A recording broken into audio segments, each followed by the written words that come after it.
on the front porch, just killing time, talking about life with a sip of moonshine. Decoy's the host, he sets the scene with a crew of voices. The porch ain't serene.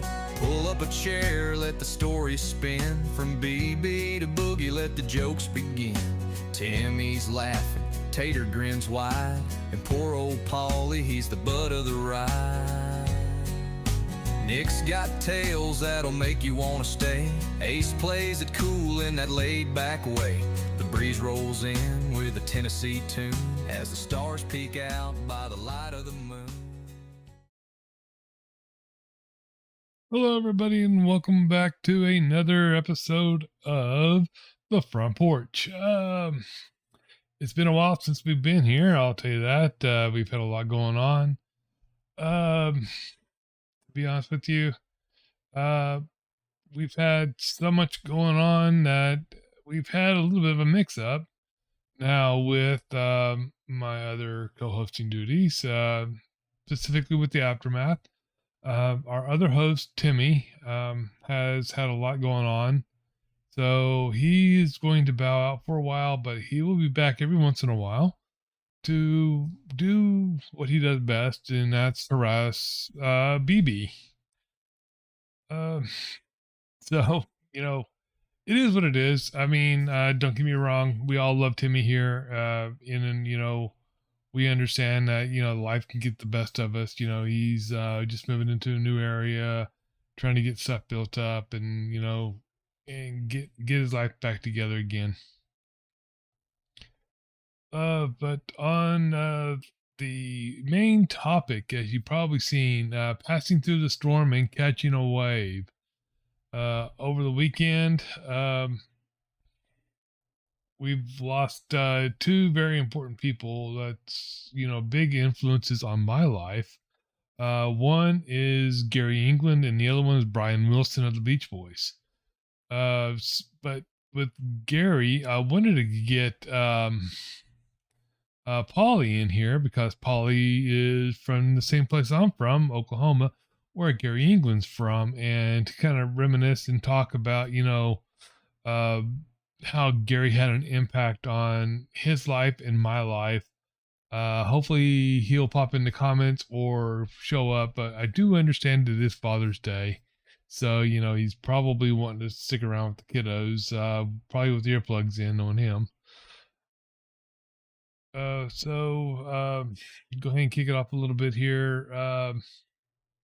One of the reasons why I truly got into a lot to meteorology myself, I am an amateur meteorologist, is because of Gary.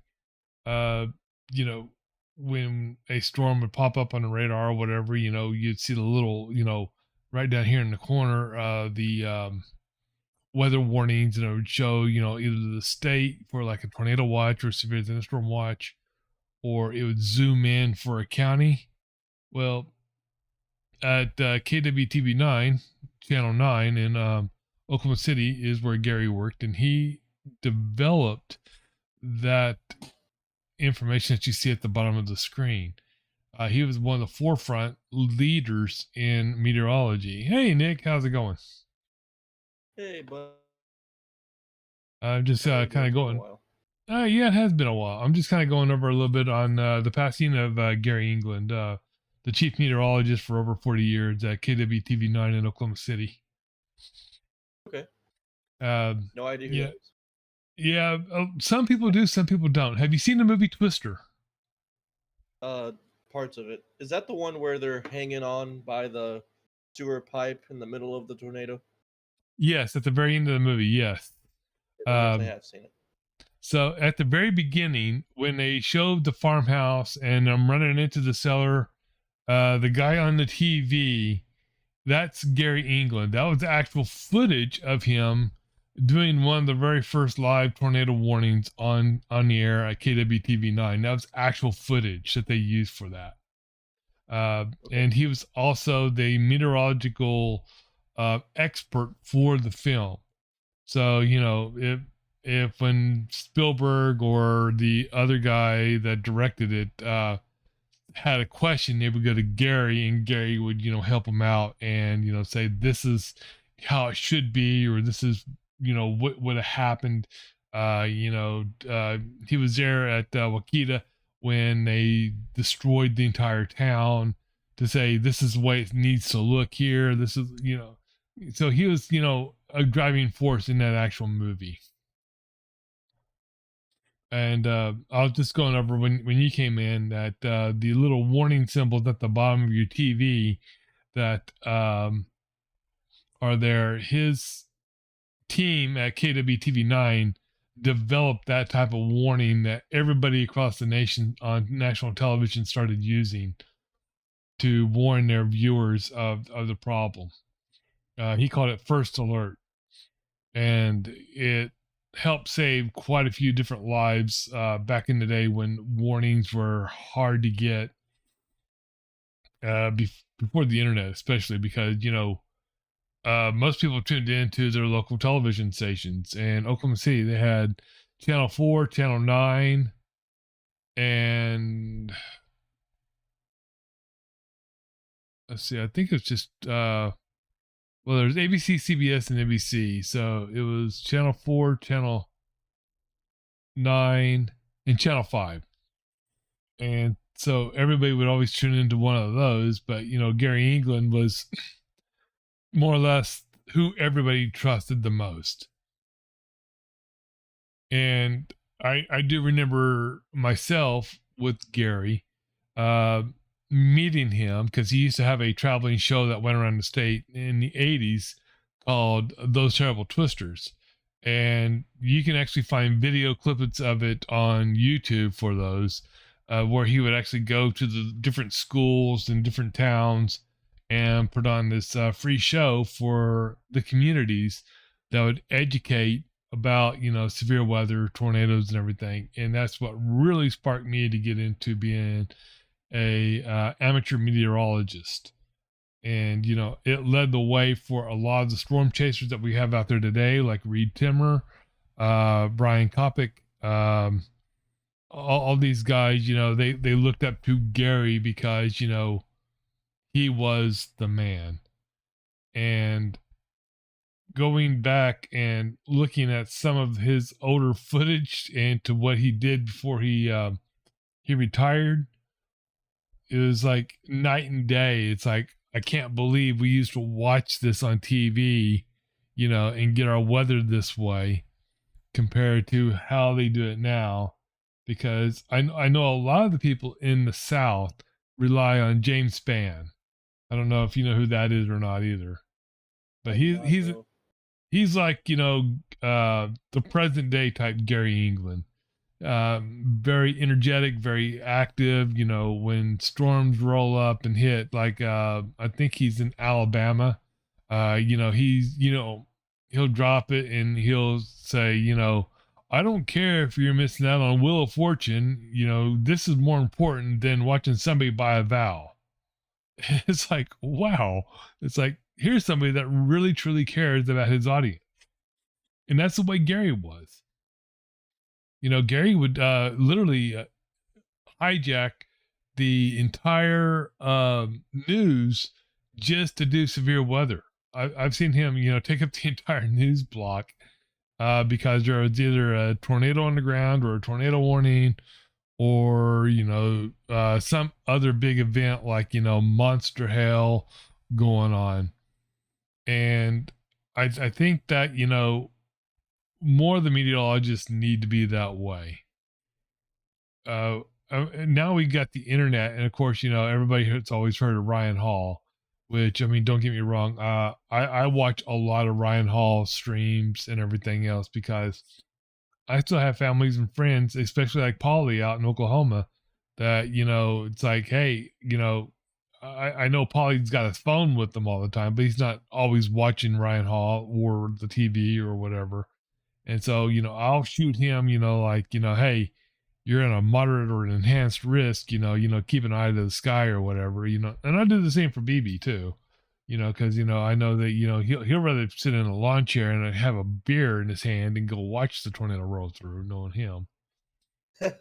So, but yeah, it's, he was a very big influence on my life. So, I had to show some love and some respect, to the guy who truly introduced me to uh meteorology. So give me 1 minute. I'm going to put something up on the screen real quick, and then we'll be right back.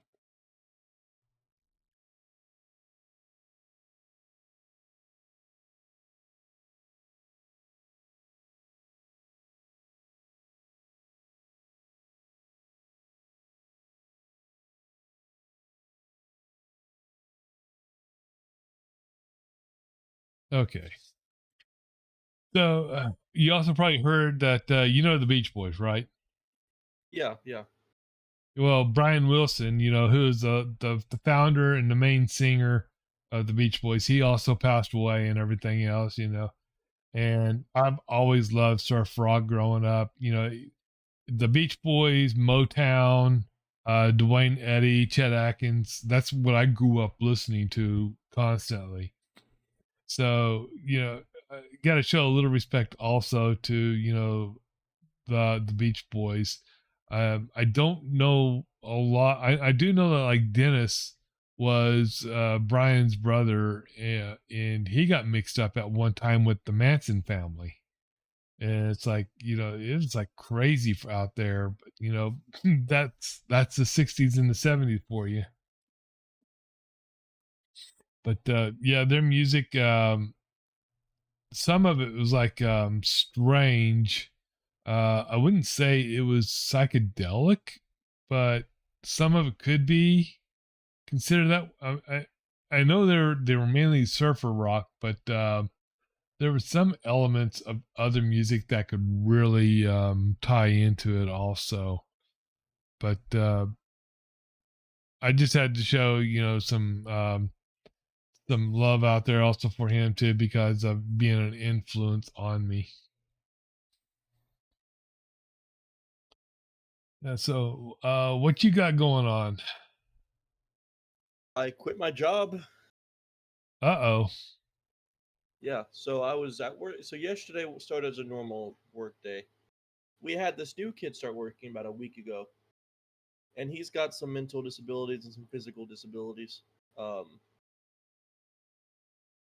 and the district manager came in and just started screaming at him because he wasn't working faster. Oh, that ain't Uh, good. um, and then the district manager takes him to the manager's office and just starts yelling at him like, "Hey, you gotta like, what?" So the kid comes back to work after being yelled at and starts saying stuff like, "Oh, I'm not good enough. I can't do anything right." So it was really at that moment I decided, hey, I can't work for this man anymore. I'm done. Um, so I finished my shift out and then I left. Cleaned out my locker, handed in my badge, and I'm done. Yeah. Well, sorry that you left on had to leave in a situation like that, but yeah, that's not right. Uh Managers, he's one that needs to go back down to your level and work in that field for a while some more, to be honest with you. He's probably one of the guys that, probably been a manager for way too long, forgot the basics, and it's just a pain in the royal ass. Yeah, I've had some jobs that way also. It's like, it's better now than it was in the 80s, I'll tell you that. Better now than it was in the 90s, guys. It's our laws have gotten a lot better, but yet they still have a lot of work that they need to do. um I'm still trying to figure out why we actually still have OSHA if we have all these stupid safety laws anyway that everybody has to follow. I'm OSHA certified. Well, in my generation, we are the reason why we have OSHA.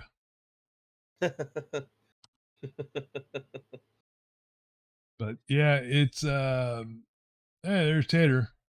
At least you finished your shift. Hey, Tater, why don't you just come on in here? You know, we got room for you. You don't have to go to the waiting room or nothing. Just pop on in. But Yeah.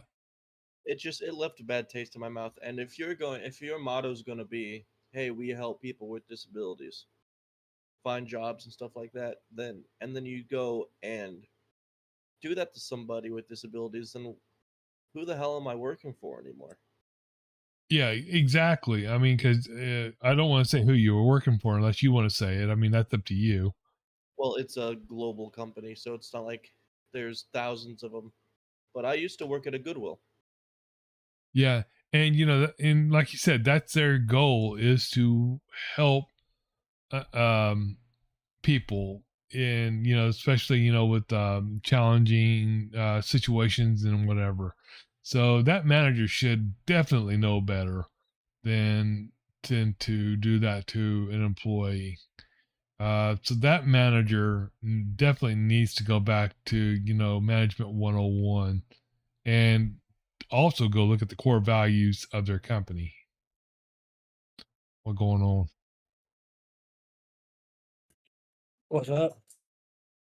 Not much. How you doing tonight, sir? Can't complain. Can't complain. How are y'all? Just trying to get through the night like a one-legged cat in a litter box.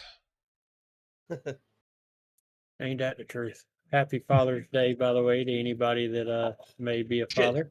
I'll be right back. I gotta go text my dad. Uh-oh, somebody forgot something.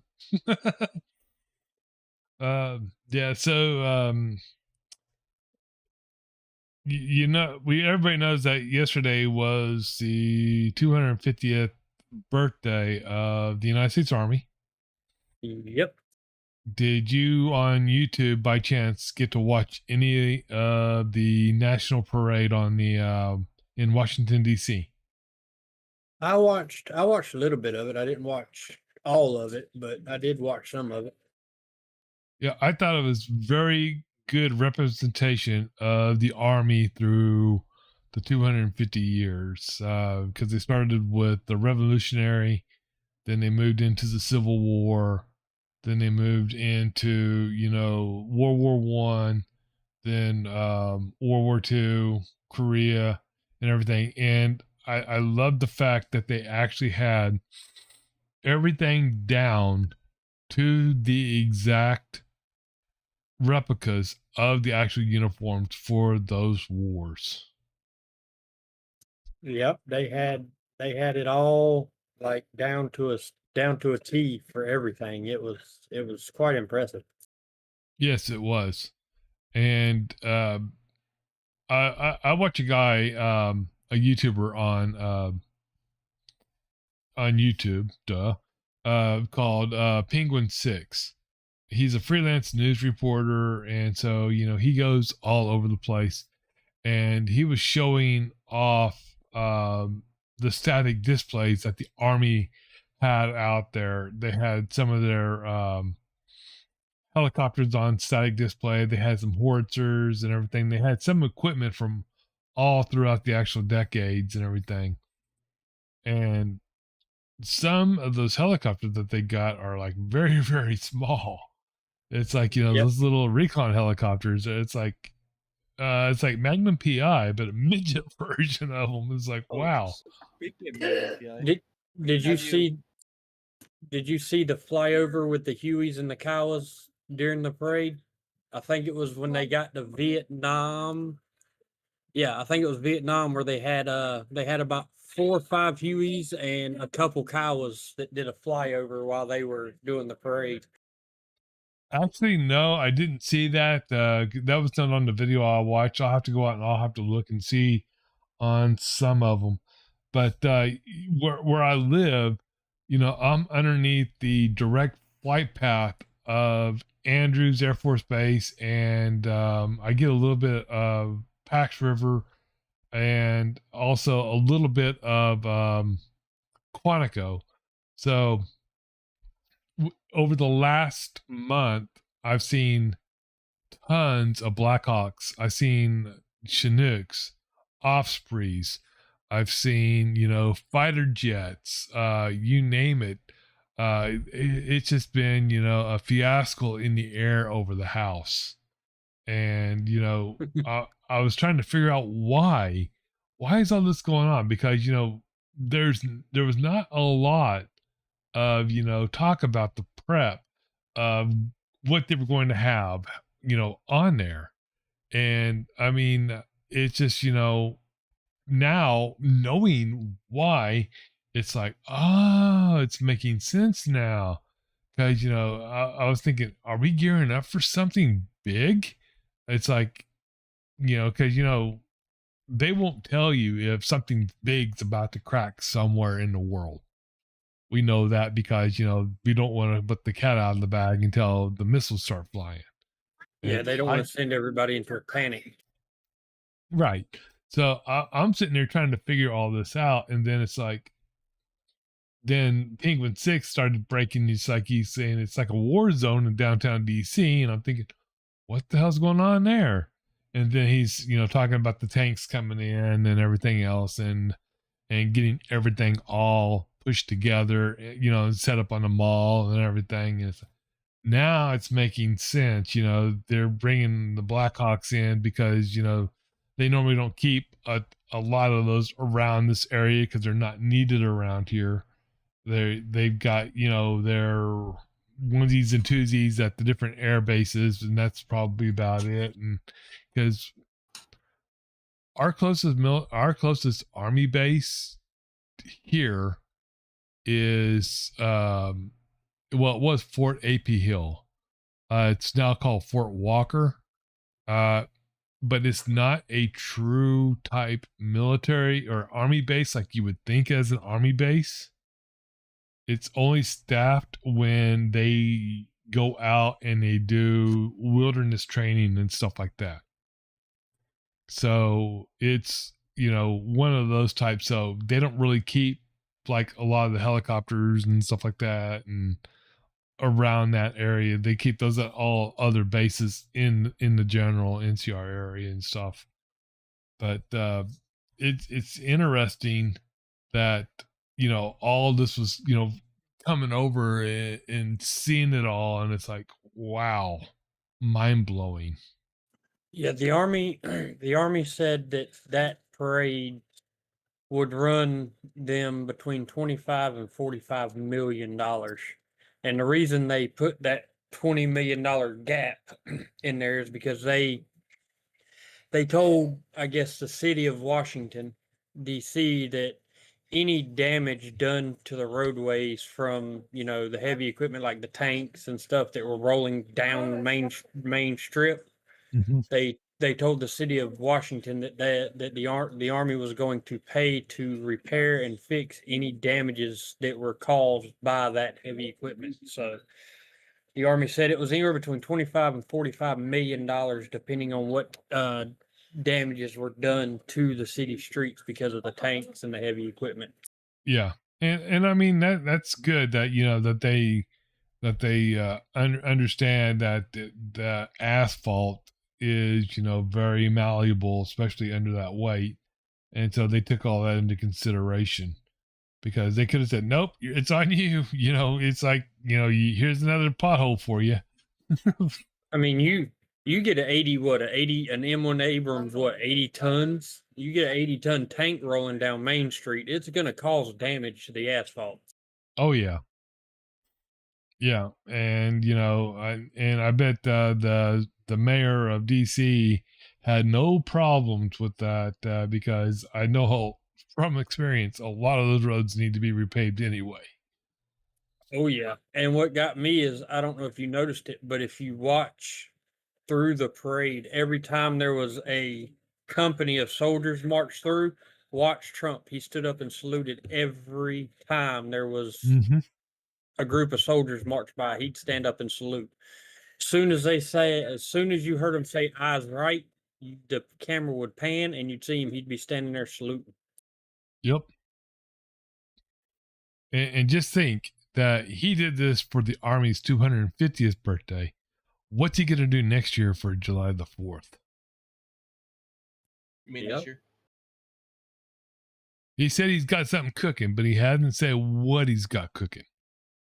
Well, apparently he's already done a show of force through Washington D.C. before the whole army parade kicked off.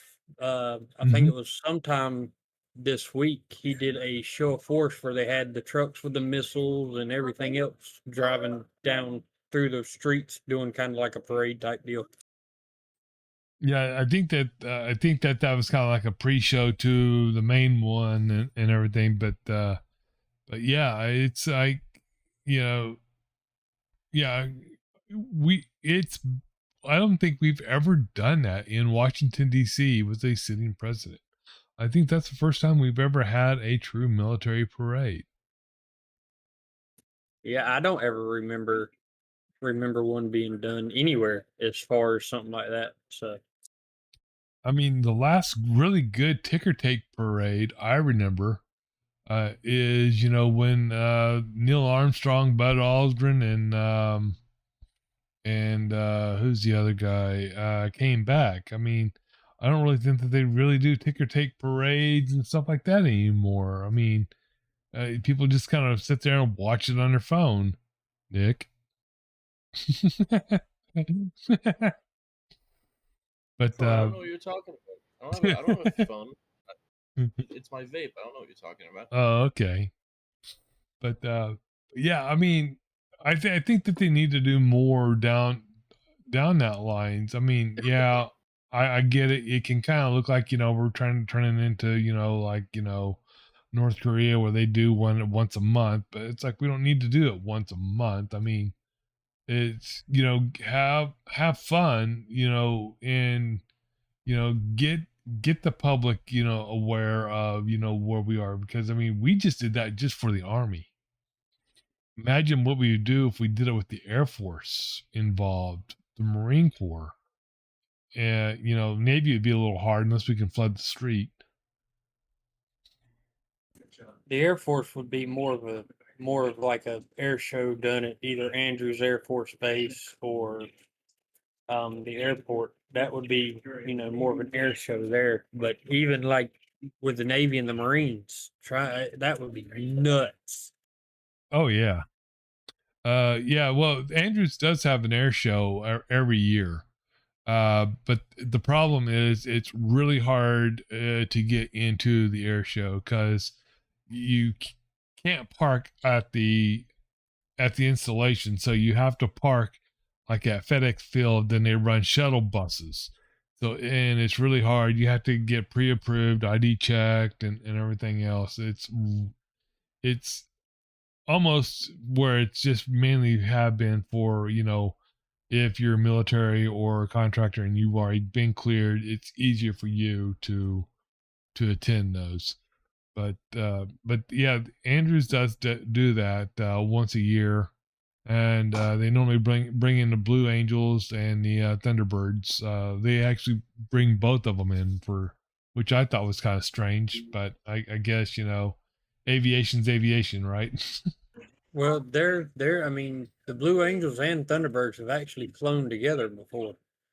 Yeah. They've done shows to where both teams were in the air at the same time flying together. They fly in formation together through the air show. Granted, they don't do none of that crazy crap that each team does on its own, but they do fly together. And I mean, when you get there's 7 Blue Angels total if you count uh the Blue Angel 7, which is their 2-seater. Hmm. And then you've got what, 6 Thunderbirds? Is it 6 or 7 Thunderbirds? I think it's 6 Thunderbirds. Yeah. So I mean, you've got 13 or 14 planes flying inches from each other at 300-400 mile an hour, doing tight turns, especially in air shows, because when they turn center field, they're doing a tight turn right back around. So Yeah, because we always know when we always know when the Blue Angels are in town, because the Blue Angels also goes to Annapolis for the naval school graduation, and they always like to practice down here. So it's like constant jet roars and everything else.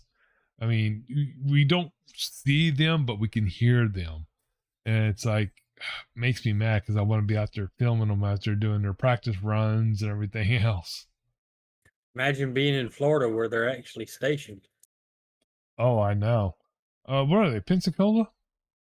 Yeah, they're out of Pensacola. Their main place, their main station is out of Pensacola, and they also have their I think it's their winter practice. I think it's their winter practice that they do out west. I think in California somewhere. Yeah, probably out around Merrimack. Probably is where I'm thinking. Because that's like a good desert area out that area, out that way, and it's always good temperature. I can't So remember for the life of me where the Thunderbirds are stationed out of. I have no clue. I can look it up real quick. So. That's what I'm gonna try doing too. If I can get my mouse to work.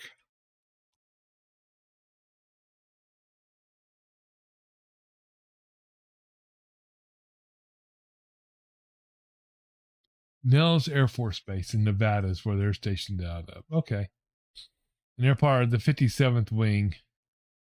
So they've got always good history out or good weather out there. So that's good. Yeah, I don't see them having to deal with some of the weather that the Blue Angels deal with being in Florida with the doggone hurricanes. Yeah, well, they can scramble those birds in a heartbeat too to get them out. Because those birds can fly faster than them storms can roll.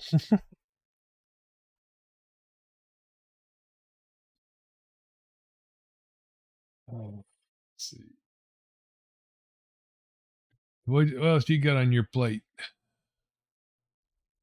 Not a whole lot. I'm off tomorrow, and then I go back to work Tuesday. So Start stripping down the schools, getting them ready to flip for the next year. we started a week and a half, 2 weeks ago, stripping floors and waxing them, getting ready. So, and they were working on that Thursday.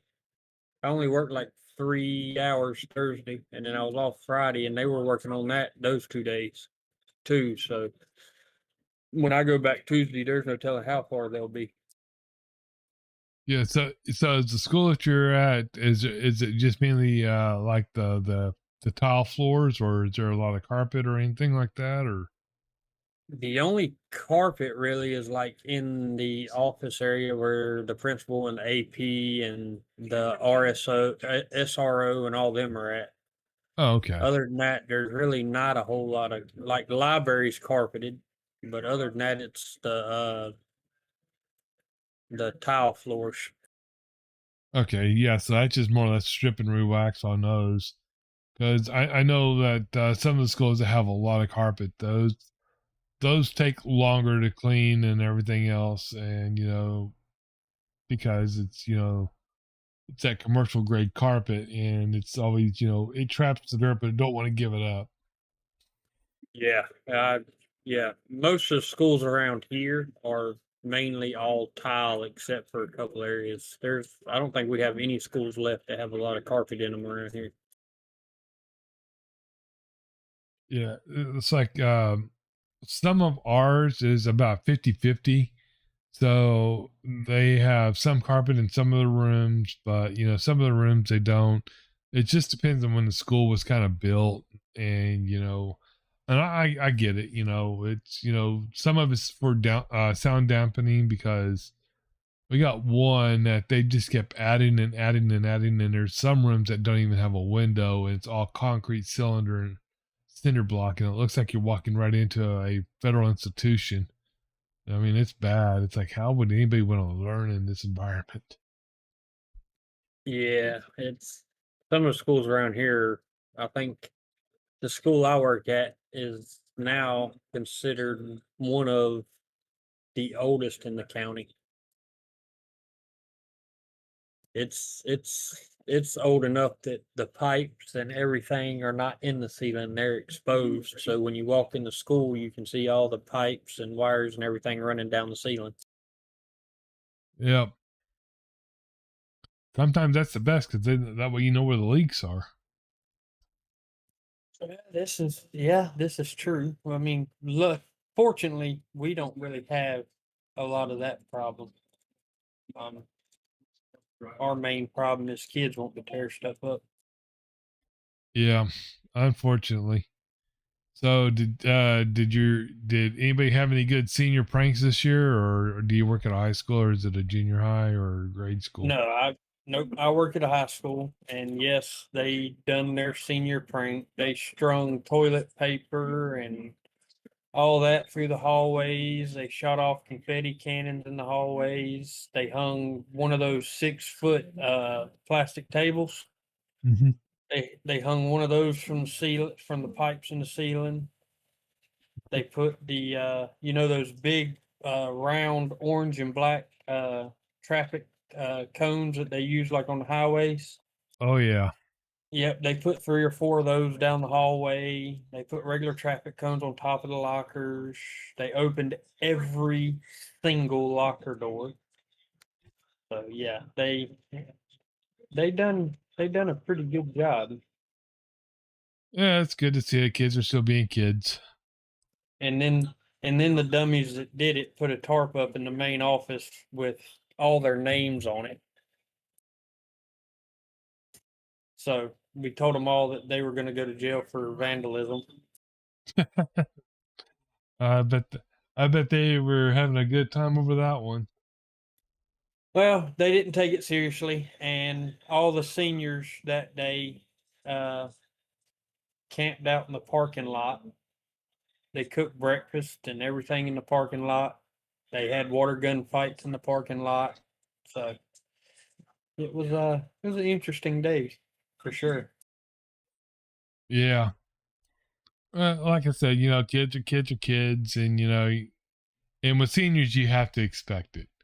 I mean, up here, we didn't hear anything bad on my police radios or anything through any of the graduation. And Friday was our last day up here, so it's like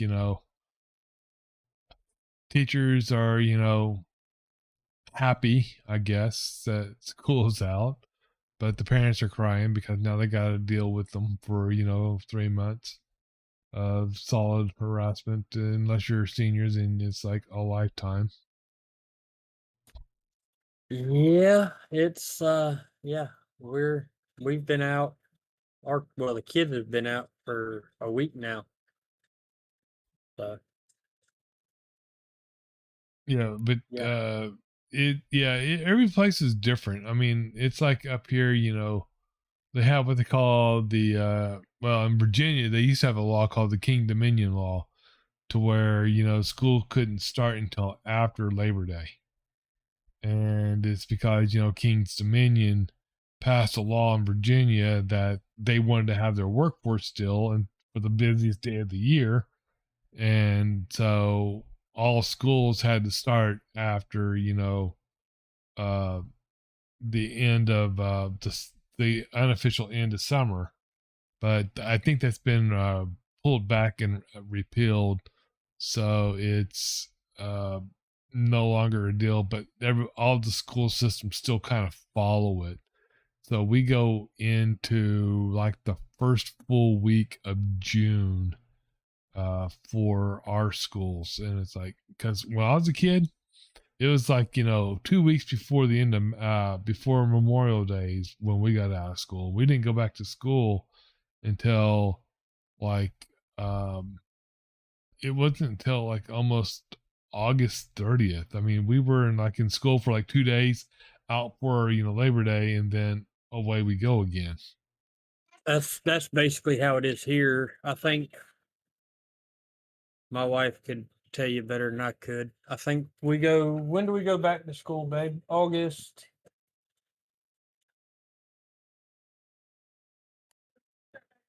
Yeah, we go back August 17th, and then the kids start back August 24th. So I Yeah. mean, which I work. So I work all school year, and then I get a contract extension. Once school gets out, I get a contract extension. This year it's till July 10th. So I'll work up until July 10th, and then July 10th will be my last day, and I won't go back until August, like August 14th or 17th. So Okay. I'll get little over a month off before I go back. Yeah. And I mean, and that's understandable because I mean, you're prepping the school, you're cleaning this deep cleaning the school, prepping it for the next school year, but they know it's not going to take, the full 2 months to do so. So, I mean, it's, makes total sense. Yeah, last year it took them. I mean, they were last year that from what they told me, they were still waxing floors the day before teachers come back at my school. But that's because the guys that done our school were, getting pulled to go spend 2 weeks at this school, 2 weeks at this another school. They were getting Hmm. shuffled between schools and weren't able to focus, on our school. To where this year they're not doing that. They're you're the school you work at is the school you're staying at. You're not getting pulled around and moved. So I figure come July 10th, when me and the other custodian leave, our head custodian basically just be there to be there. All the floors will be done. He'll just, be there to take care of anything that may arise. He won't have to worry about stripping and waxing floors by himself. Yeah. Yeah. I mean, that kind of makes sense too. I mean, I mean, he may not even be there, full day or anything. He might just stop in, check everything, and then just mosey out unless they're using the school for something. I mean, um, up here we use our schools for the pools, their public pools in the summer. But other than that, nobody's really inside the actual physical school. They're just using the pool facilities. So may need to clean up a little bit around there, but not not too much. Yeah, our head custodian, he's 12 months, but he is, during the summer required Monday through Thursday, 10 hours a day. So he works 4 days, gets his 40 hours, and then we're off on Fridays. Yeah. So he has to be there a minimum of 10 hours during the summertime, Monday through Thursday. Oh, okay. And then Yeah. we like we'll have I think it's right at 300 people that will spend the entire week at the school. Like they'll sleep at the school, everything. They bring shower houses out and they spend the entire week at the school. It's a mission group that does it, and they stay and sleep and all that at school, and then go out in the community and do like community service stuff during Oh, that week. okay. So it's just kind of like a motel or a hotel for them at that point then. Yeah, basically. Just shelter. More or less. Yeah, I Yeah, mean yeah. that's good that your community does that for that, because I mean some some would say no, go find a church or something, and you can't fit a lot of people in a church. I mean, a school makes better sense for that if you ask me. Yeah, it's you trying to put 300 people in a church to sleep and wash and all that for a week. That better be a big deal church. Yeah. It better be one damn hell of a mega church, that's for damn sure. Yeah.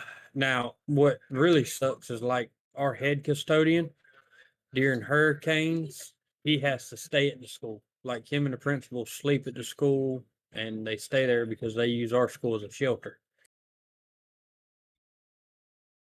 Yeah, that'd be a little rough. Yeah, Yeah, there's that. Timmy in the chat. Hey, what's up? What's going on, Timmy? Yeah, I I don't think I would want to be spending my hurricane in a school. Sorry. No, I like to do hurricane parties.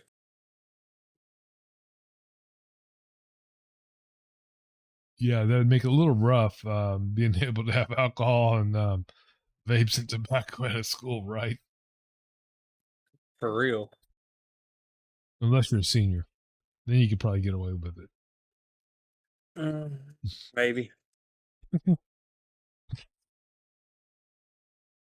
I had something else I was going to bring up, but I'm having a BB moment. I can't remember what it What's up, is. Timmy? How you doing, brother?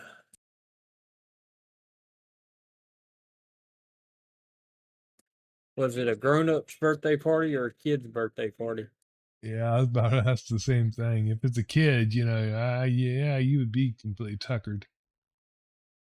Uh, oh yeah. Um, One of the reasons why I missed out on your salute to service last night was because I went to an actual ball game for a change. And it wasn't major league, it was the independent league, but I mean it was still pretty nice. I mean it it was definitely worth going to the ball game. Um I was surprised on what it actually cost and how the seating worked. Because normally you go to a ballpark, right? And especially major league, and each section of the field costs completely different from another seat. So, like where I was in the picture posted in the Discord, right on looking down the first base line, 3 rows back from the actual railing, that seat was $18.50. That's not bad. No. Now, this year is the first year that they've actually implemented pay parking in their lot, which nobody knew about. And the signs are a little obscured because it just says pay to park. And it's like, for what? The game or what? And had to go digging and install an app because they're completely cashless. But it was $5 for parking. But what chapped my butt was there was 90 cents fees and taxes applied to it, and they didn't tell you anything about that until after you had to make the purchase. It's like, if that's the case, why not put that just in the ticket price and be done with it? I mean, you're going to get more money technically if you just add $2.50 to each person's ticket, because it doesn't matter the age. A 3-year-old to a 103-year-old is still $18.50. If you just go ahead and round it up to $20 a ticket, you got it covered. You're gonna make more money off that than just $5 per car. Yeah. You're gonna make quite a bit more because at that point every person is paying that money, not just I mean, you're doing $5 per car, there could be 10 people in that car.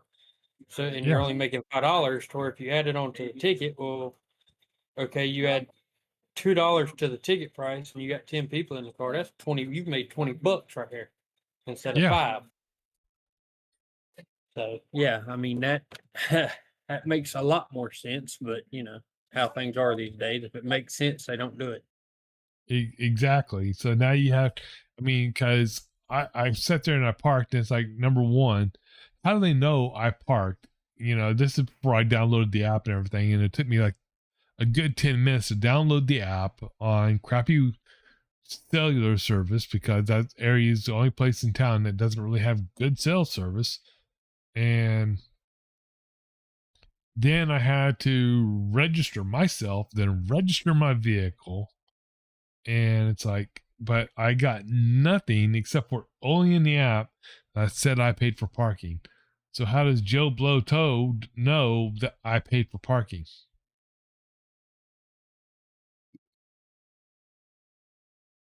That's a good question. It 'Cause, I didn't mean, make you put in. It didn't make you put in like your tag number or anything yeah, like that. it maybe, yeah, I had to register my car with the tag and everything, but I just don't know how they know that I paid for it. Do they have? Because I mean, technically, they're not allowed to go through and scan my tags by an APR because Well, they're not LEO. well, if you put your tag in when you registered it, then they can just go through and I guess with like a handheld or something and look at your tag and type it in and then see, okay, well, yeah, this car paid. Yeah, Not but necessarily scan your tag or anything, but on their little like cell phone or whatever, type in your tag number and it'll show up if it's in the list of, hey, this person paid, or if they type it in and it says not found, then yeah, that because point you either get a parking ticket or they tow your car. yeah, well, we saw some people actually, registering and doing it, pardon, and paying and going through and everything. But a lot of people weren't. They were just parking their car and going in. So I mean, it could just be honor system too. I don't know, but I wasn't going to take a chance because up here, they're toe happy. That's all I can say. I literally went to a place called Sky Zone, and they have very limited parking. And there's an air conditioning repair place next door, and I asked, I said, "Hey, can I park here, and not get towed?" And they said, "Oh yeah, not a problem. These guys are cool and everything else." And I said, "Are you sure?" Because this is the Sky Zone employee. Because it's like, I don't want my car towed. But they said, yeah, it's all cool because it was a shared complex and everything else. But I wanted to be on the damn safe side. That's all I can say. Oh, I just seen Timmy's comment. Yeah, I was Buddy just turned looking up. Buddy turned 30. We camped out and drank till 4 in the morning. Woke up at 8 to get breakfast and take the kid out for swim for Father's Day. Yeah, I imagine you are tired. Out 4 hours, only running on 4 hours worth of sleep. Yeah, I'd be Yeah. tired too. Oh yeah. Hopefully, there was no hangover involved.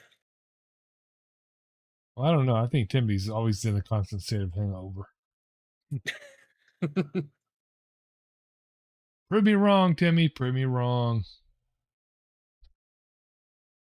But yeah, but the ball game was actually pretty good. I mean, it was warm to start out. When I say warm, it was like 82 degrees, but they were threatening rain all night. We got a little bit of rain shower and everything, and the kids were getting tired by the seventh inning, so that's when we decided to go ahead and leave, and everybody else started doing the same because the rain started picking up a little more. But it was, overall, it was good. The kids had fun. So who played? It was the Southern Maryland Blue Crabs against the Lexington, a team called Lexington. I don't know where the Lexington is. Their logo kind of showed Virginia, but it was up northern, not northern, but more towards Kentucky area of Virginia. Yeah, it's their teams are, kind of strange and odd. I'll say that because it's you never know who they're going to play. Like they played some teams from, South Carolina, they played some from, New Jersey. Uh so you hardly ever know what team they're going to play because like I said, they're all independent. But They advertise that they're the only pro team in Southern Maryland. It's like, no, they're not. You go 20 miles down the road to Bowie and go watch the Bowie Bay Sox, which is the AAA team for the Baltimore Orioles. That's real baseball. I But want to you're go getting, see. I want to go see the what is it? The Savannah Bananas or whatever they're called. The team that does the dancing while they're playing. oh yeah, they were here. They were here last month. Another one's the Texans that they play. Those guys, they wear cowboy hats when they're playing baseball instead of baseball hats. I watched them on. They live streamed their games on YouTube, and I watched one the other night, and I was laughing my ass off. It looks like it'd be a fun game to go to. Yeah. Those games don't like really actually count against the team because they're expo games. Kind of like when the Globetrotters come to town. Those are just expo games that they just do to have fun. Um, so yeah, I think that that'd be good entertainment. I mean, they take the game serious, but the stats don't count. Yeah, it's not a. It doesn't. There the win or loss and the batting averages and all that don't count uh towards their normal stats. Yeah, It's more or less for our entertainment than anything else, and to give them a break from like serious hardcore baseball. yeah. I'm trying to see where. Actually, no. Actually, it shows here. So my wife said she talked to the guy.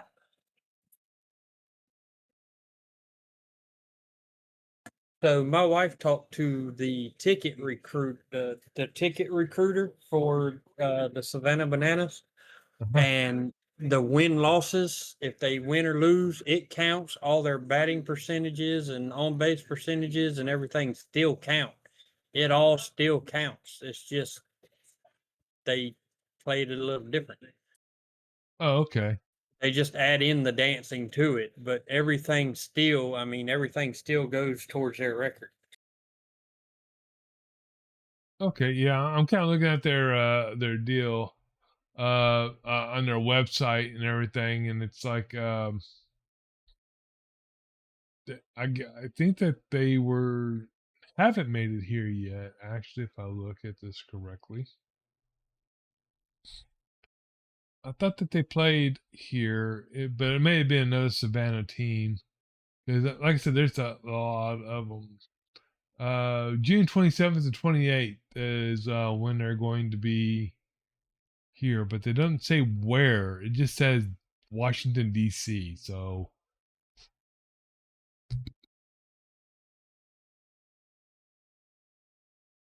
that could be anywhere. I mean, that could They be don't have Nationals Field. they don't have anything in North or South Carolina.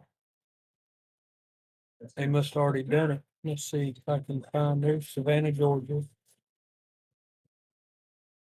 Nope, Charlotte. They played in Charlotte June 6th and 7th. Yeah, the Tailgaters is the game I watched. Who they played against, and they're another like expo team and everything. Um, the party animals. You click on the deal and it takes you nowhere, and it's like, really? Okay, come on. Yep, they Uh, played the party animals in Charlotte. Ooh, Grand Rapids, the 12th and 14th, they played the firefighters. yeah, it doesn't tell you who their opponents are if you click on their website. I mean that's a little something that they need to kind of work on. Let me know who you're gonna play. If I'm gonna go there, I want to know who you're gonna be playing. It's like I it's It tells you Let who me they see. play. Yeah, but if you click on it, it just it rotates back and back and back. It doesn't. Yeah, it reloads and puts you back into the Yeah. load into the main screen.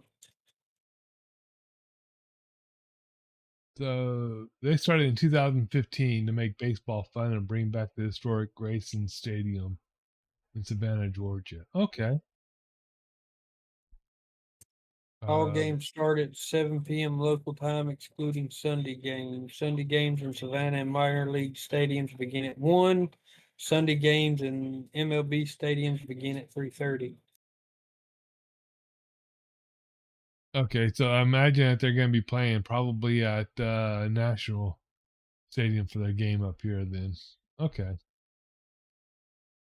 Uh, fans' entertainment now is professional teams are the Savannah Bananas, the Party Animals, Firefighters, and the Texas Tailgaters. All teams are made up of players who are recruited and paid for their play. Okay. Well, I mean, you look down, they play Yankee Stadium in September. Yeah. T-Mobile Park, Petco Park, I mean PNC Park. Those are all major league parks. Hmm. Yeah, because I think you hit on what it is right there. They play in MLB stadiums and minor league stadiums, but not the independent leagues. Because I do know that independent ballparks are smaller uh, uh, than minors and then major leagues. So that kind of makes sense. They probably want to keep it on the MLB level, even though a lot of the independent leagues still follow the rules of the MLB. Like they have the 18-second and the 15-second pitch clocks now. These jokers play at Fenway and Angel Stadium. Mm-hmm. They play. I'd love to go to a game of theirs at Fenway. That's a little far of a drive for me there. Yeah, I'd be a little bit. Uh, I do not like their website. I don't either. Let me see if this site here will do it. Where is Washington? It's because they're playing the firefighters up here.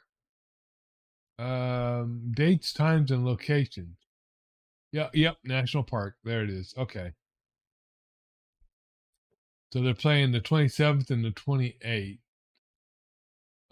Show starts at 6:30 p.m., but the gates open at 2. Okay.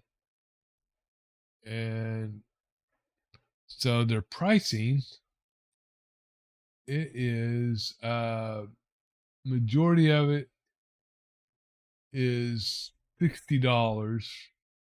The Diamond Club's 175, but that's right behind home plate.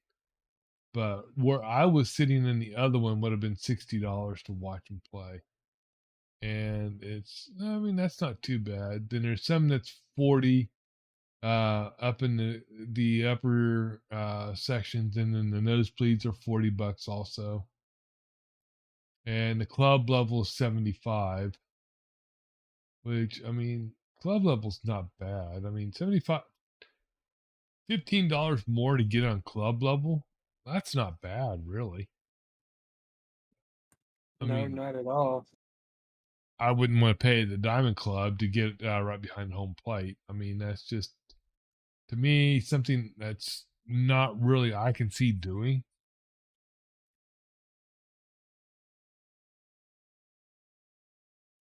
I wouldn't want to be right behind the plate anyway. I'd kind of want to be off to the side somewhere, not directly behind the plate. Yeah, yeah. This is the first year for the Texas Tailgaters. The Firefighters. When did they first start playing? And where are they located? Let's put it that way. Oh, there's a Rock the Gear. About that, there it is. They started in 2024, and they had their debut or in Washington D.C. Okay, so are they a DC brand? Where are they located?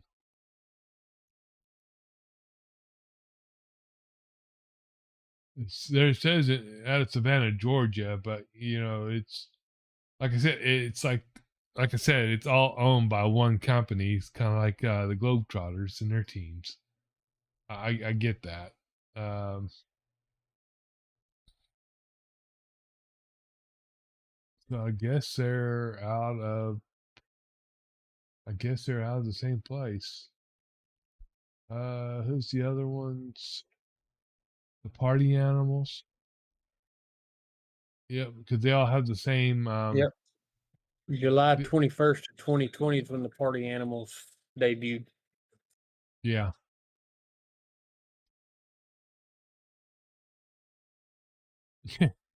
and oh, yeah, because I mean, some of the pictures that they have on there, it's like wearing jeans and ripped jeans and everything else, playing baseball. It's like, oh yeah, you can definitely tell that those there are not the standard MLB uniforms. No, But not at all.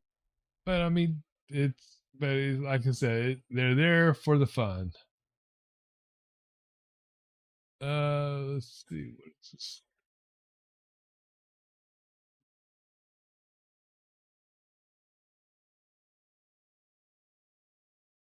Yeah, it's all owned by who owns them? Who does it say? Former leagues, Coastal Plains. Maybe on ESPN. Okay. Doesn't say who actually who actually owns them.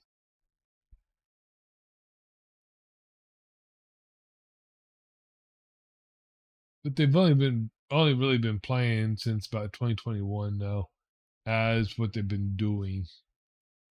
But yeah, I mean, I think it's good that it helps bring baseball back. Because baseball is one of those type of games where they play so many games in a season. It's just hard to keep up with.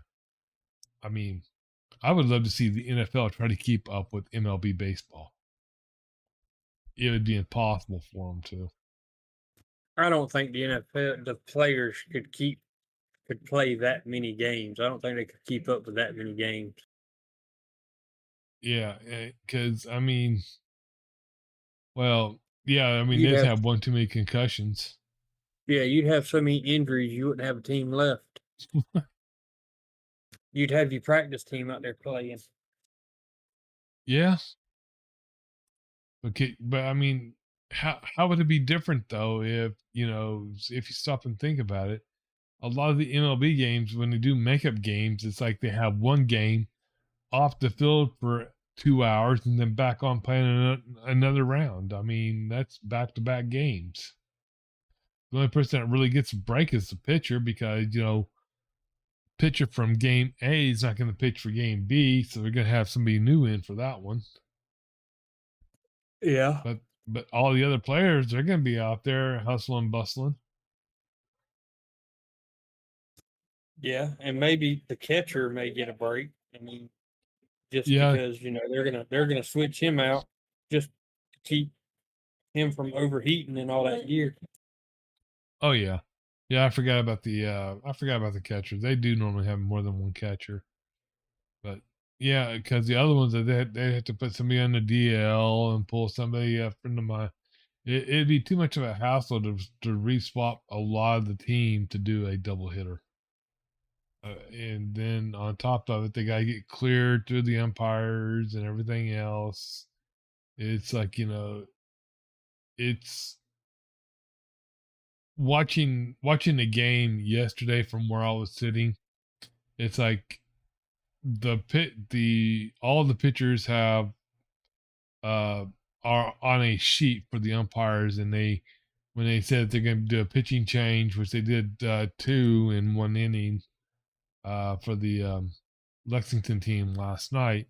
The umpires pull out their deals and they're reading and they scratch a name off so they know who's played as a reserve pitcher or whatever, because they have to keep track of all that so that way they don't try to sneak somebody back in as a pitcher. Because once the pitcher's out, he's out.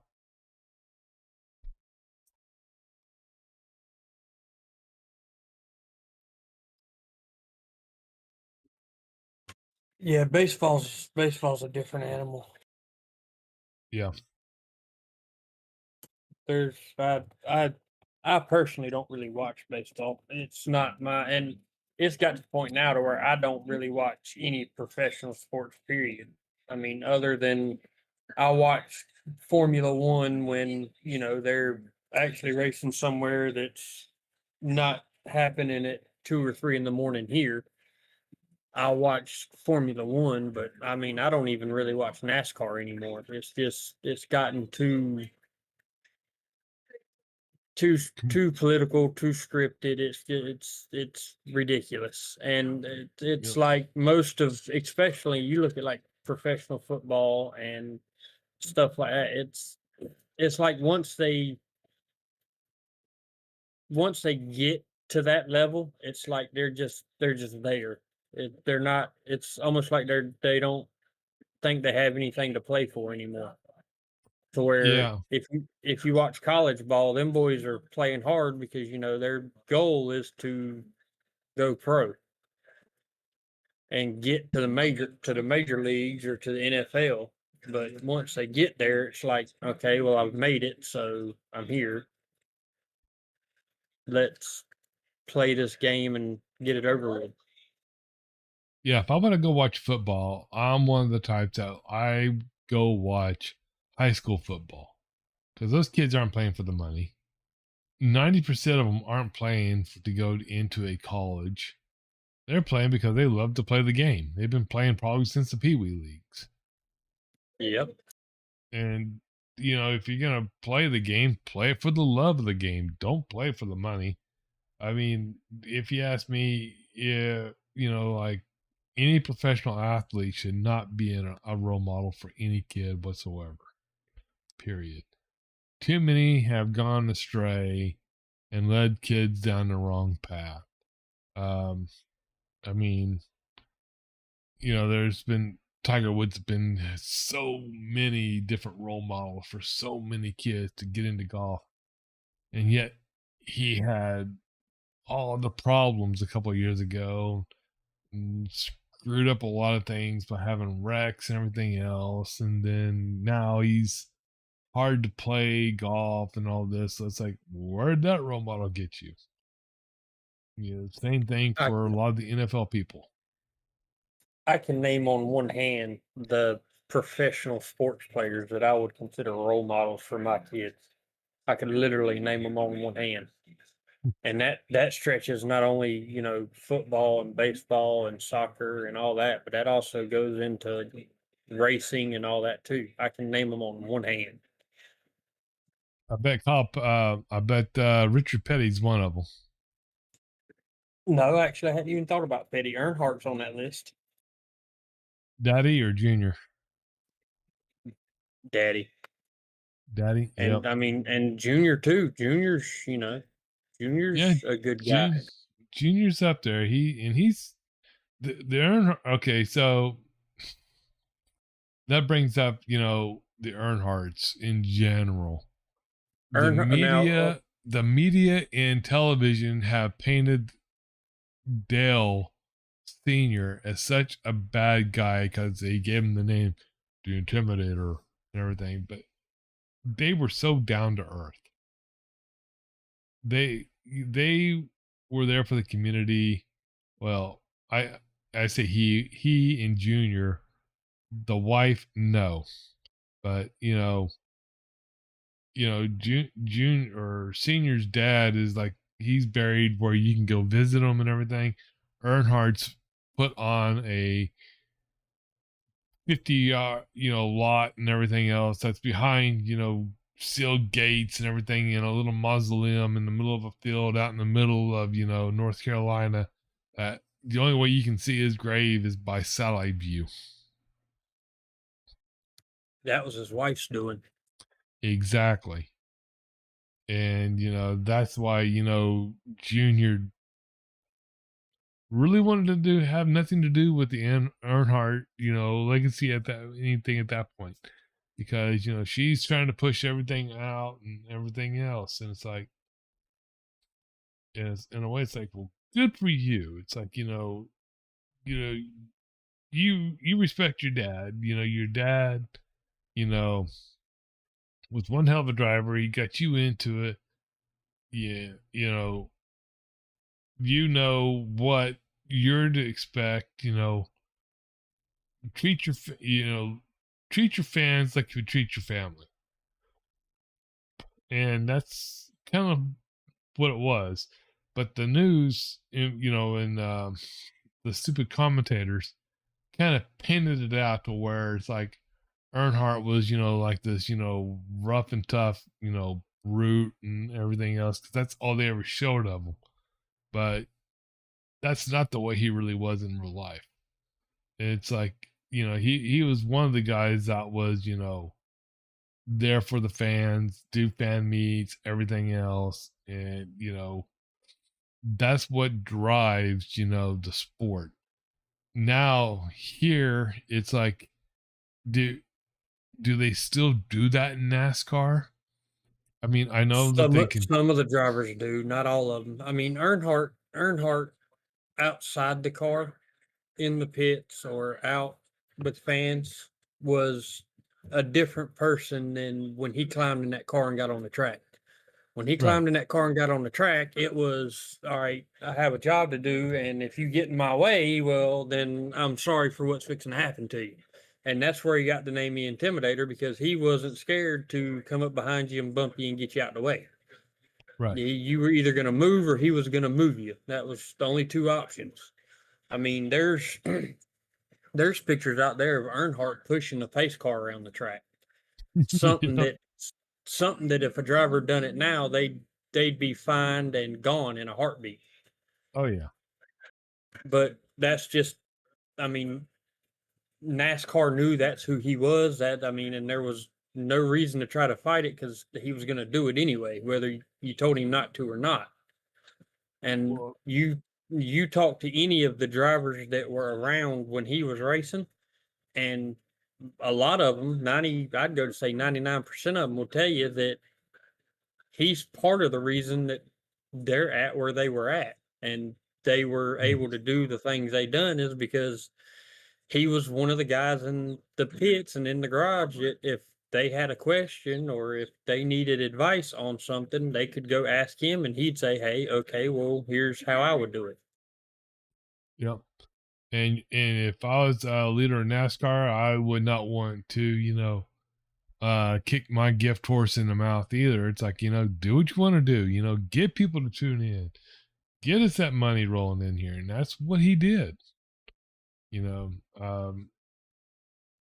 because everybody, back in the land of Oklahoma, everybody was always a Jeff Gordon fan. It's like, oh my God, are you serious? It's like, no. Jeff Gordon's one of the ones that'll tell you that Earnhardt was a big inspiration for him Oh yeah. and a giant mentor to him. Mm-hmm. But on track, it was always Jeff Gordon and Earnhardt, back to back fighting with each other. But if you look off track and in the pits, even Gordon will tell you that Earnhardt was a big mentor for him. Oh, definitely. I mean, that's the way most of them are. And, uh, it's kind of like the WWE in a way. They have this love-hate relationship out on the actual racetrack, right? But you get them you get them into the pits and everything, and they're sitting there, sitting in chairs, drinking beers with each other, because they know at the end of the day, they're one big happy family, and Yep. they're out there, it's a job. Out here, it's family time. They've got everything pushed out, and when people see them sitting together, having a beer or whatever, it's like, oh, it's fake. And it's like, no, it's not fake. It's just, we, that's like you and I, we both could be professional wrestlers, right? Okay. Yep. Yeah. You could be heel, I could be face, and, we go out, we put on a show. It's like, then when we get back, when we get done, we go to the locker room, we sit down, we chat, and we have a beer. It's a job. It's literally, that's it. It's a family and a job. And that's what it is with all these, even football is the same way. I mean, I've seen a lot of professional baseball players, first baseman, talking to the opposing team, sitting there smiling, cracking jokes, everything. Because they're there to have a good time. It's like we are the ones who put the rivalry out there. It's like it's our basement, or our basing of what we see and how we project it. There's no one that says in NASCAR, okay, we're going to take Jeff Gordon and we're going to put him against Dale Earnhardt. I think that would be a good match to pull in more money. No, it starts by, me and you having a conversation one day, and we getting overheard by Aunt Effie Lou. Aunt Effie Lou goes tell Uncle Gordo. Uncle Gordo goes tells the postman. The postman goes to, it's like, hey, did you hear? Hey, and, it starts by a simple conversation turning into a wild rumor that turns into a rivalry. Yep. And it's like, why do people take it so seriously? It's like, they ought to just stop, relax. I mean, when somebody tells me that so and so has a rivalry against somebody else, I stop and I go back and I look. May not be the greatest sources, because I normally start with like Wikipedia and then move out. Then I try to look and see if there's any other news sources, because I try to stay away from ABC, CBS, NBC, and Fox News, and especially CNN, and then CNN. I can't even say their name. Fake news. Pretty much as possible, because then I try to base a rationale if it's actually a legit rivalry, or is it somebody that made it through the grapevine. So you brought WWE into the whole thing, and it made me think of something. I look at Earnhardt as the Undertaker of NASCAR. Oh, definitely. If you took NASCAR and compared it to wrestling, Dale Earnhardt would be the Undertaker for NASCAR. Dale Earnhardt did for NASCAR what the Undertaker did for Vince McMahon in WWE. Oh, 100%. And if you stop and think about it, Jeff Gordon would probably be almost Stone Cold. Yeah. because I wouldn't say quite as much as Stone Cold, because he didn't have that bad attitude, but he had that screen persona that could get people enticed. Wait, hold on. If you compare somebody in NASCAR to Stone Cold, Tony Stewart, because he had the attitude, Yeah. and the mentality and all that, to compare it to Stone Cold more so than Jeff Gordon. Yeah, Jeff Gordon was, he was a damn good race car driver, but if you look at attitude and career and all that, Tony Stewart to me would be more of a Stone Cold fit to NASCAR than Jeff Gordon would be. Yeah, that is true. So, who would you actually rate Jeff Gordon against if you had to for the WWE? I would to me, Jeff Gordon would be the John Cena of WWE of the John Cena of NASCAR is who Gordon would Okay, have been, in my opinion. Jeff Gordon would have been the John Cena of NASCAR. okay. I was thinking kind of Batista, but John Cena's a good fit. The old animal. Yeah, because I mean, yeah, I could see John. I mean, I'm trying to think back. There was a time when John Cena did go heel for a while, and it's like, could he? Yeah, but he's been 90 to 95% face. So yeah, I could see that. With John Cena, it's depending on what city he goes to, they either love him or they hate They him. hate him. There is no in between with John Cena. He's Yeah, either going to get the loudest cheer you're going to hear, or he's going to get booed out when he walks yeah. out.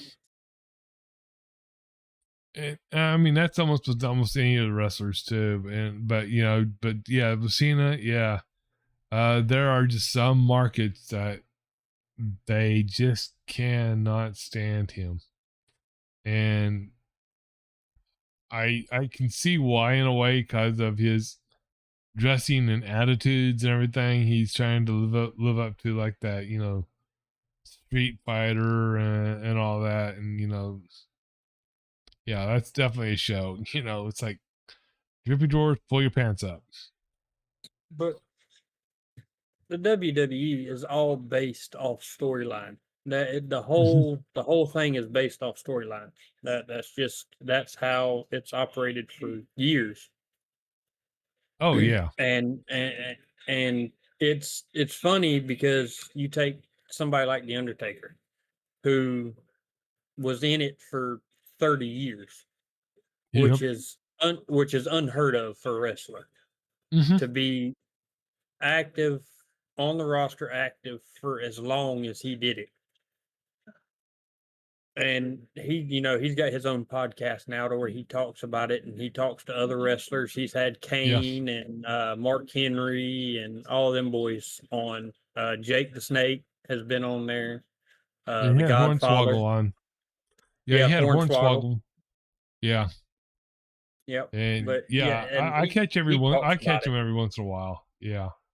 Uh, I mean, that would be icing on the cake to actually get Mark onto one of our podcasts.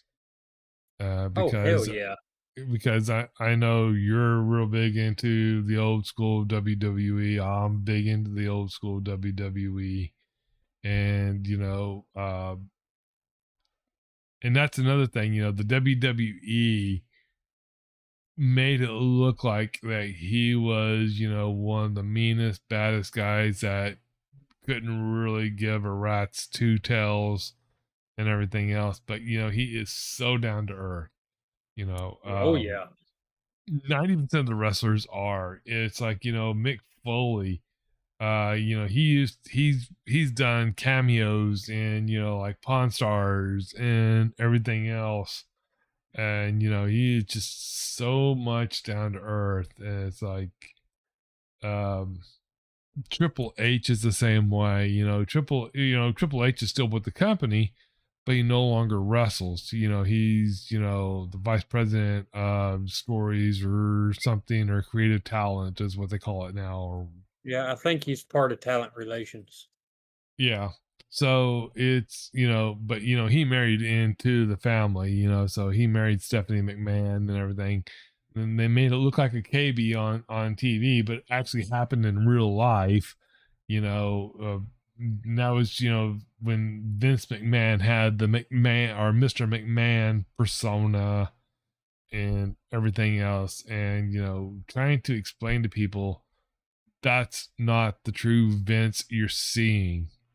It's like No, it's a that's show. a character. It's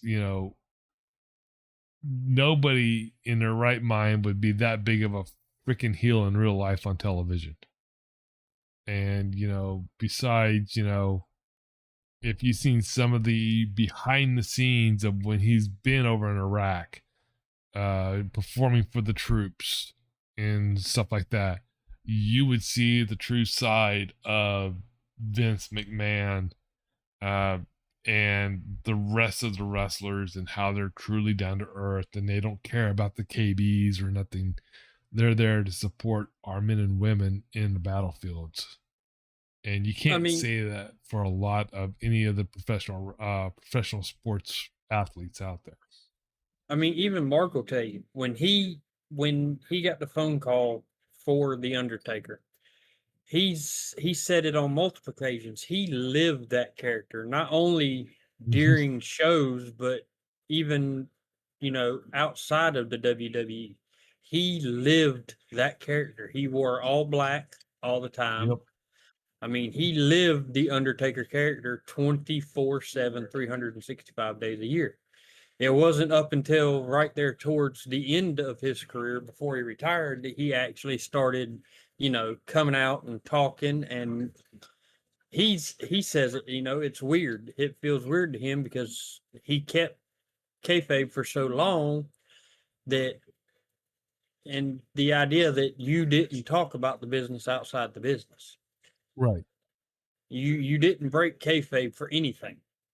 Nope. Which is the era that he started out in, where he in the era he come up with like Andre the Giant and Jake the Snake and all them Mhm. boys. That was the era that he come into the WWE and come up in. That's just how they operated, and if you broke it, then you suffered some consequences that nowadays you won't even hear of or see because it doesn't happen anymore. Yeah. That And that would be another one if he was still alive. I'd love to get on of our podcast, and that's Andre. Andre, yes.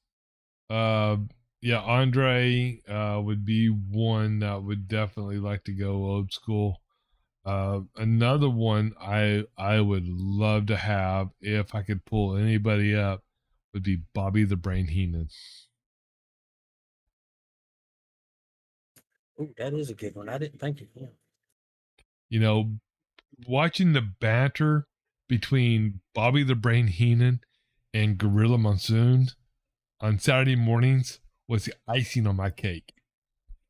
Because Bobby with the Brain Heenan would literally get under the skin of Gorilla Monsoon, and Gorilla could just pick him up by his head and just go pop. Mm-hmm. But it was all a show. But as a kid, we didn't know that it was scripted and having fun for our entertainment. We thought that Gorilla truly hated Bobby. And Yep. Bobby was only there to make Gorilla pissed because we didn't know what a color commentator was back then. And then there's poor old Mean Gene Oakland in the middle of it all.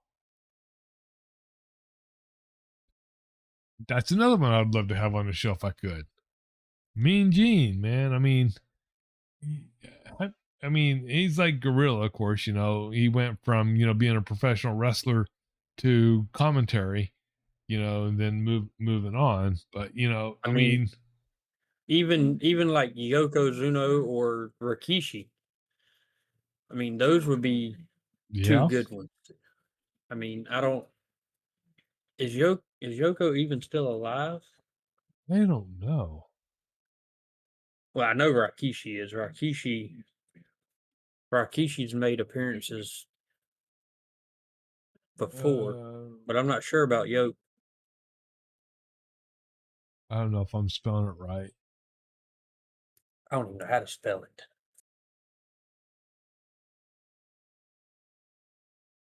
Nope, that's not it. That's Sushi.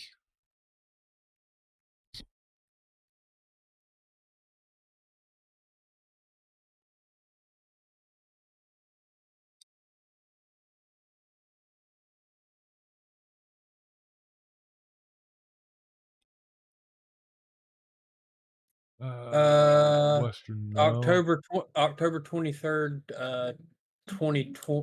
2000 is when he died. Oh, okay. He died at 34. He was born October 2nd, 1966.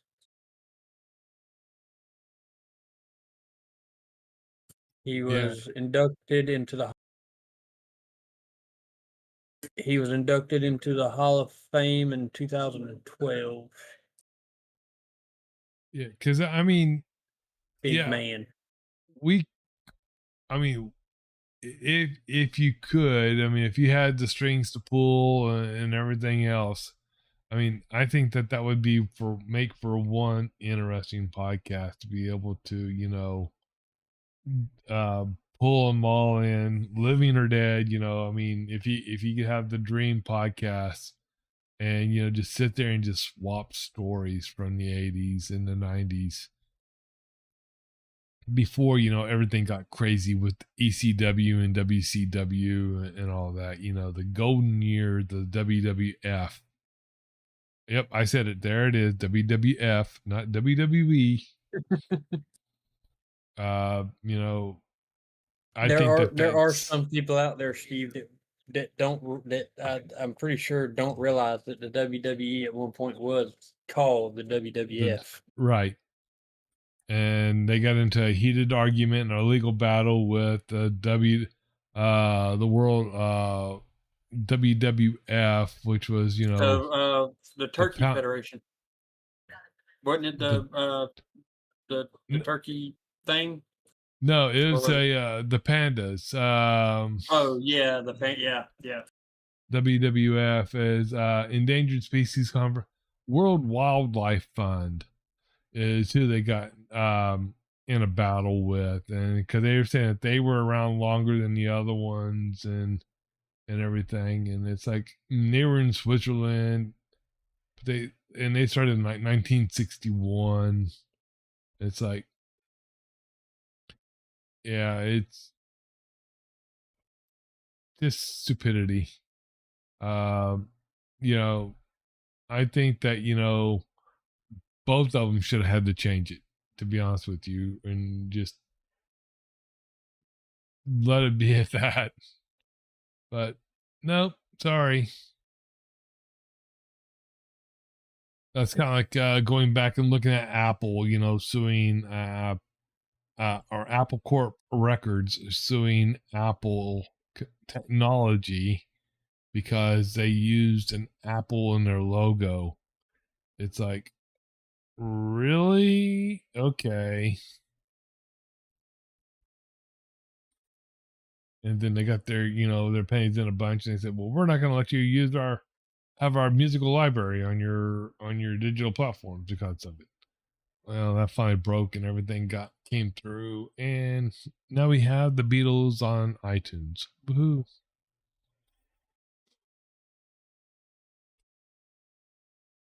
Well, I think we've actually had a pretty good conversation tonight. I know Nick was here, but he dropped. He was going to say something about Magnum PI about the helicopters, but don't know what happened. So hopefully I can remember what it is for next Sunday and might be able to bring it up. You got anything else, sir? No, I don't have anything else. Okay, well, I do want to thank Tater for showing up and joining us tonight on the wonderful front porch. Be sure to catch Tater and Boogie Saturdays at what, 5 p.m. Eastern? 7 Eastern. Oh, 7 Eastern. Okay, so yeah, 7 Eastern for Salute to Service, where they talk about military life, first responders, and basically anybody in a uniform. And we don't actually have an ad break right now because, like I said, the aftermath being on hiatus. But I would say tune in tomorrow for that, but we can't. Tuesdays no longer has a show that's been moved with Nick and Jess to Thursday. So Thursdays is Mysteries of the Underworld or the Underground. Great Mysteries of the Underworld. Yeah, Mysteries of the Underworld, where they talk about true crime and they talk about the paranormal. Fridays is Unfiltered with our resident drama queen, BB and Bill. Then following Salute to Service on Saturdays is Two Drunks in a Bottle with Tallest Leprechaun, aka Hunter, and our resident drama queen again, BB. So we have a little bit of everything here that you might like at Squad Productions. And if you have any questions, comments, or concerns, be sure to either leave a comment down below here or join our Discord. If you have a topic that you think that might fit into any one of our shows, go ahead and join our Discord and talk to any one of the hosts. We'll see if we can get you on any one of them. Yeah, Awesome. if you're prior service, or currently active duty or National Guard or reserves for the military, any branch, or your public service, fire, LEO, EMS. If you're a teacher, anything like that, Salute to Service would love to have you. Yeah. We're always looking for, good people and great times on our podcasts.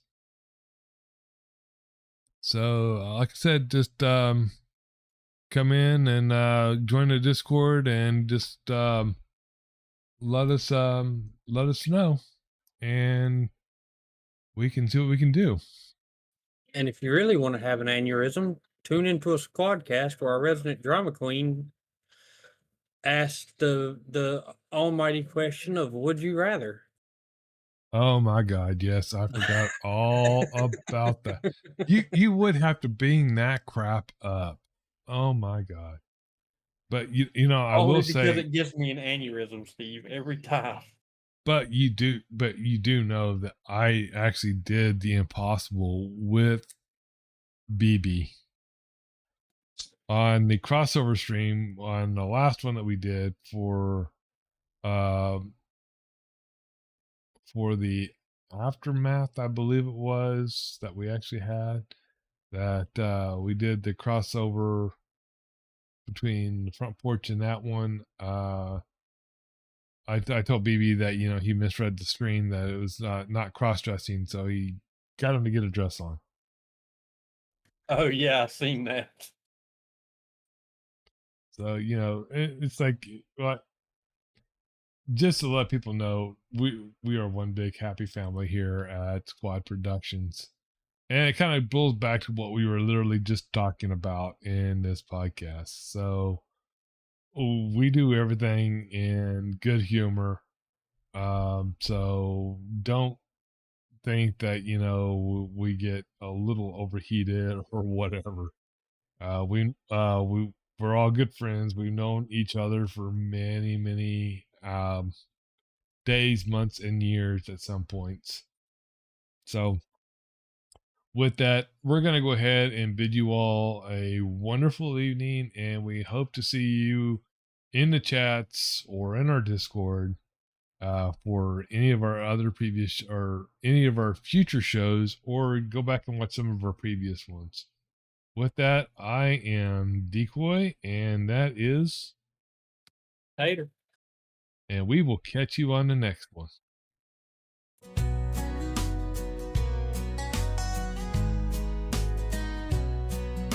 On the front porch, just killing time, talking about life with a sip of moonshine. Decoy's the host, he sets the scene with a crew of voices. The porch ain't serene. Pull up a chair, let the story spin. From BB to Boogie, let the jokes begin. Timmy's laughing, Tater grins wide, and poor old Paulie, he's the butt of the ride. Nick's got tales that'll make you wanna stay. Ace plays it cool in that laid-back way. The breeze rolls in with a Tennessee tune as the stars peek out by the light of the moon.